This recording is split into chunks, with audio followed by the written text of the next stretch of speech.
जाऊं। आहू रानी आहू मैं हर, आहू रानी आहू मैं हर, डोला लेके आऊं। दुल्हन बना के राजा तैहर मोला लेके जावे। दुल्हन बना के राजा तैहर मोला लेके जावे।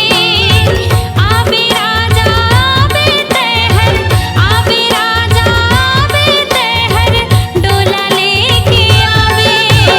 दुल्हन बना के राजा तैहर मोला लेके जावे। दुल्हन बना के राजा तैहर मोला लेके जावे।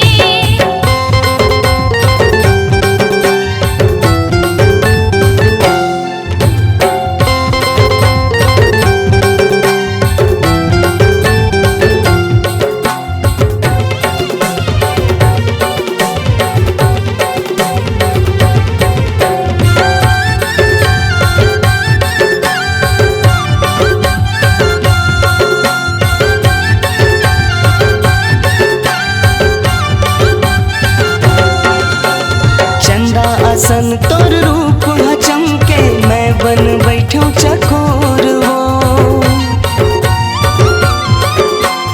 मन मंदिर माँ देवी जैसे हावे मूर्तिया तोर हो। मोरो मन मंदिर मोहावे तोरे चनाव के सोरगा। माया पीरत हर बने रहे, कभू जन होवे बिछोरगा, कभू जन होवे बिछोरगा। माया पीरत के बंधनाला सगरो दिन तय निभावे। माया पीरत के बंधनाला सगरो दिन तय निभावे। आवे राजा आवे तैहर, डोला लेके आवे। दुल्हन बना के राजा तैहर मोला लेके जावे। दुल्हन बना के राजा तैहर मोला लेके जावे।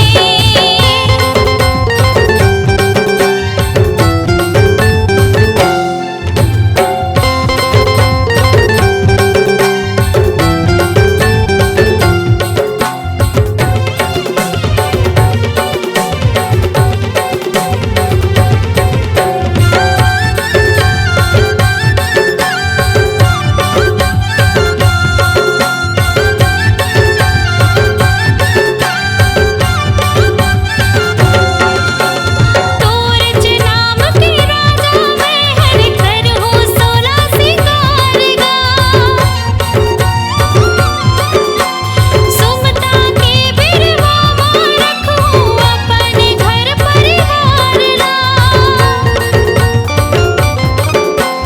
थोरिक धीर ते धर ले रानी, पहिरा हूँ माया के हार वो।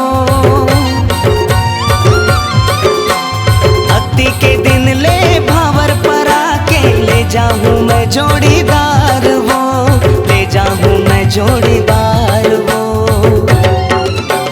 माया पीरित के बंधनाला सगरो दिन मैं निभाऊं। माया पीरित के बंधनाला सगरो दिन मैं निभाऊं। आहू रानी